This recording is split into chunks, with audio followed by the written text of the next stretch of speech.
Ja tu esi pensionārs vai strādā algotā darbā, tev ir pienācis īstais laiks tieši šobrīd uzdot ļoti svarīgu un pamatotu jautājumu. Kur ir tavi 500 eiro? Tava pensija 500 eiro mēnesī, kur turklāt neapliek ar nodokli, minimālā darba alga 500 eiro un tava darba alga, kas netikt aplikta ar iedzīvotāju ienākumu nodokli līdz 500 eiro apmēram. Jautājums jāuzdod šobrīd un nevēlāk, jo tieši tagad, no 14. marta līdz 3. aprīlim, Saeima lemj par šī gada valsts budžetu. Tas šogad ir vienīgais iespēja loks tik nopietnām budžeta izmaiņām. Tu pavisam droši vari uzdot šo svarīgo un nozīmīgo jautājumu, ja vien jaunās Saeimas deputāti no jaunās konservatīvās partijas nenoliegtu, ka šādi solījumi vispār ir bijuši. Es uzdevu precīzi jautājumu JKP finanšu ministra kandidātam un Saeimas deputātam Krišjānim Feldmanam. Kur ir solītie 500 eiro? Saņēmu skaidru atbildi. 500 eiro nekad nesot vēlētājiem solīti.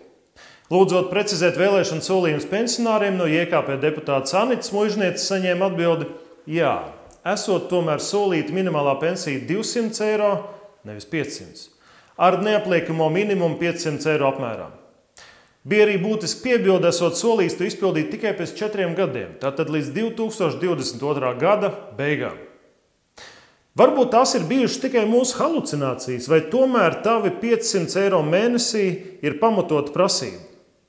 Kā ir patiesībā, to mēs arī tūlīt noskaidrosim.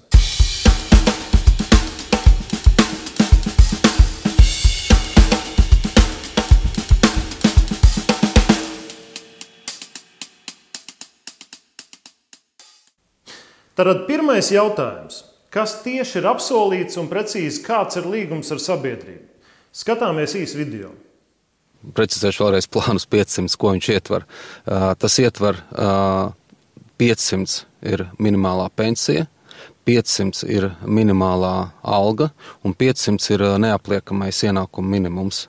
Tātad, tas ir, cik gados jūs viņu gatavoties sasniegt? To ir iespējams sasniegt jau sākot ar nākošo gadu. Pirmkārt, kā jaunās konservatīvās partijas finanšu ministra amata kandidāts, es vēlos atgādināt un uzsvērt, ka pirmo reizi Latvijā ir izveidots visaptverošs ekonomiskās sistēmas maiņas plāns, kas paredz to, ka nauda tiks atstāta cilvēkiem.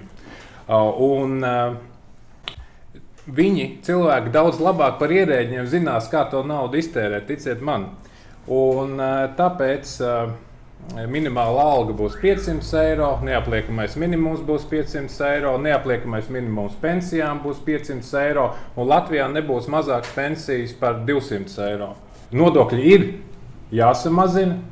Pievērsiet uzmanību, vēl augustā publiski tiek solīta 200 eiro minimālā pensija, taču septembrī visiem Latvijas pensionāriem tiek solīta jau 500 eiro mēnesī.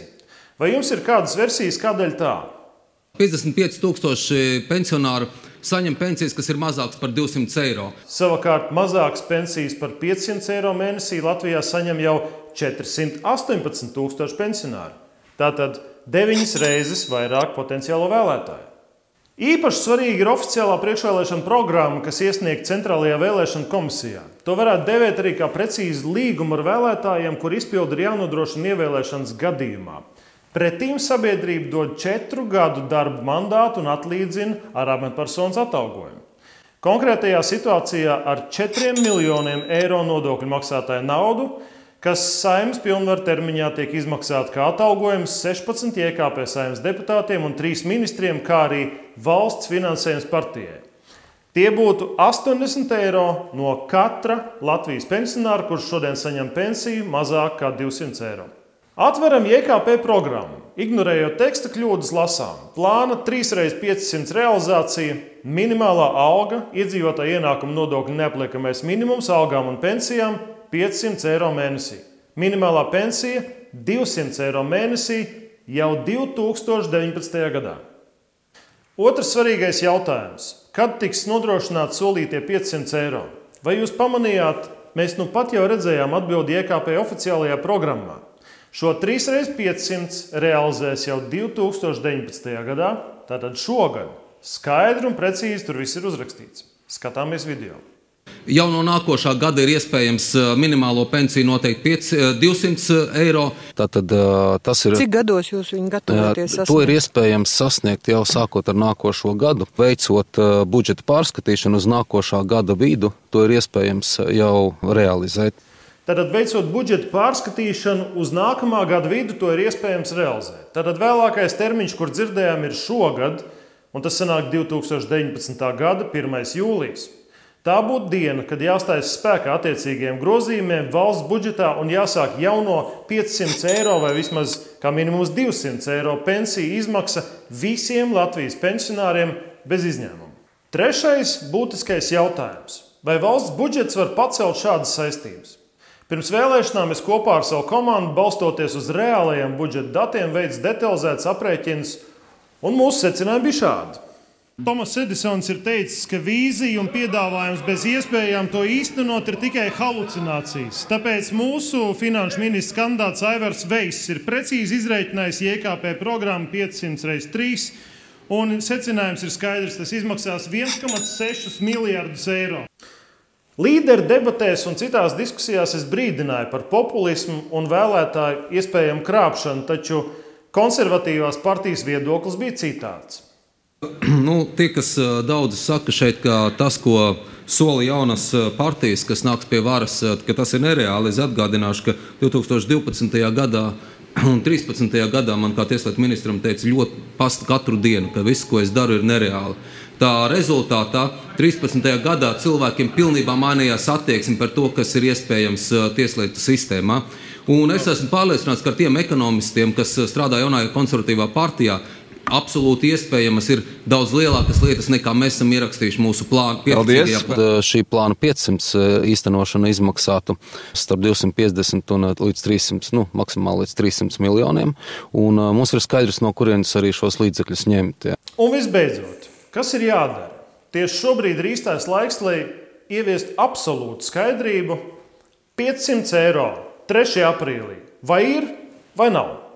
Runu laiks ir sen beidzies. Tagad ir jādara. Pirms vēlēšanām politiķi runā ar vārdiem, pēc vēlēšanām katra politiķa pienākums ir runāt ar konkrētiem likumprojektiem un normatīviem aktiem.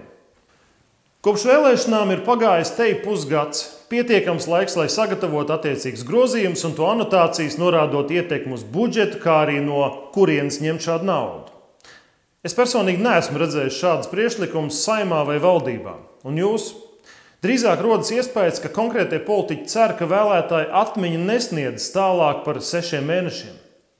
Tomēr, ja reiz politiķis apgalvo, ka mana politiskā darbība vispār nav pārsvarā saistījusies ar dažādiem liekulīgiem paziņojumiem un mēģinājumiem uzstāties tikai skata pēc, tad viņam ir jātic vismaz līdz 3. aprīlim. Vēl vairāk, mēs vēlamies palīdzēt. Mūsu rokās ir mūsu sagatavotie grozījumi 3 normatīvajos aktos, lai solījumi jau šogad pārtaptu iepriecinošās iedzīvotāju bankas konta izdrukās. Mēs esam sagatavojuši un iesnieguši Saeimā un valdībā JKP amatpersonām šos dokumentu projektus. JKP atliek tik pievienot anotāciju, norādot finanšu avotus, parakstīt un iesniegt. Tātad Saeimas likumprojekts grozījuma likumā par iedzīvotāju ienākumu nodokli, ar kur tiek celts iedzīvotāju ienākumu nodokļu neapliekamais minimums 500 eiro apmērā pensijām un 500 eiro darba algām. Lai nodrošinātu šī likumprojekta virzību, ir nepieciešama tikai 5 JKP Saeimas deputātu paraksti. Pirmajiem 2 noteikti būtu jābūt JKP deputāta Gata Eglīša parakstam, kā atbildīgā par 3x500 programmas realizāciju jau 2019. gadā, tieši tā, kā tas minēts arī ir partijas programmā, kas iesniegta Centrālajā vēlēšana komisijā, un starp citu šis deputāts ir arī Saeimas budžetu un finanšu komisijas loceklis, tad cilvēks īstajā vietā. Un otram parakstam noteikti būtu jābūt no JKP deputāta Krišjāņa Feldmana, jo viņš bija nominēts kā JKP finanšu ministra amata kandidāts, kurš ļoti daudz publiski uzstājās un runāja par to, kā viņš tieši šogad, 2019. gadā, ieviesīs programmu 3x500. Atliek vien 3 paraksti no jebkuriem 16 JKP Saeimas frakcijas kolēģiem. Divi pārējie dokumenti ir grozījuma projekti ministra kabineta noteikumos numur 924, noteikumi par vecuma pensijas minimālo apmēru, un noteikumi numur 656, noteikumi par minimālās mēneša darba algas apmēru, normālā darba laika ietvaros un minimālās stundas tarifu likmes aprēķināšanu.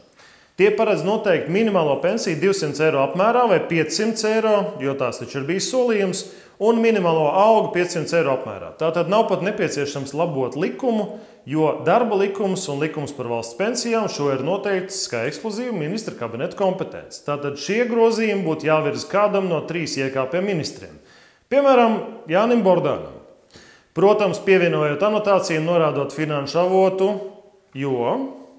Un mums ir skaidrs, no kurienes arī šos līdzekļus ņemt. Ja. Es aicinu jauno konservatīvo partiju rīkoties tagad, jo pēc 3. aprīļa tam vairs nebūs nekādas nozīmes. Budžets būs pieņemts un 2019. gadā šogad apsolīto vairs nebūs iespējams realizēt un tiks piekrāts simtiem tūkstoši Latvijas cilvēku.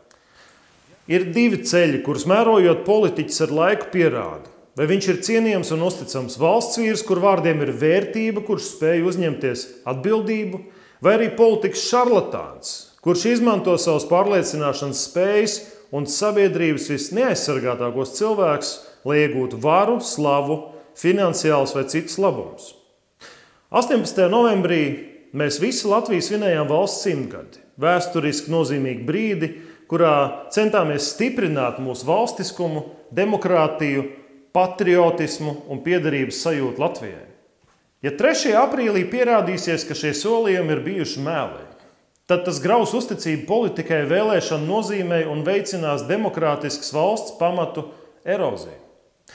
Jo valsts pamats ir savstarpēja uzticēšanās, kuru grauj vilšanās. Jau šobrīd katrās nākamajās vēlēšanās savas valsts likteni vēlas ietekmēt arvien mazāks skaits Latvijas cilvēku. Politiskā bezatbildība grauj politikas un valsts uzticamību, mazina priekšvēlēšanu sacensību jēgu un nozīmi, to pārvēršot par lētu šovu, nevis kvalitatīvu sacīksti ar reālām idejām un sarežģītu problēmu risinājumiem.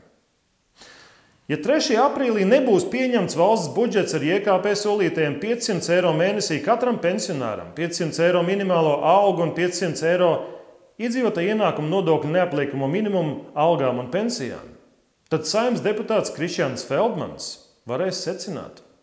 Un tad man ir jautājums, vai tādi cilvēki vispār drīkst vadīt valsti?